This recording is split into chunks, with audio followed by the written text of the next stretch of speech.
ไอ้ตัดผมแล้วมันสิกันบ่ว่าไงนะ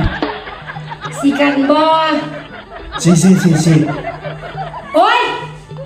มันไม่ได้หมายความว่ายังสั้นคอยหมายความว่าสิกันหนวดกันเขานี่บ่มันสิคิดอีกราคาหนึ่งว่ามันสีจังสั้น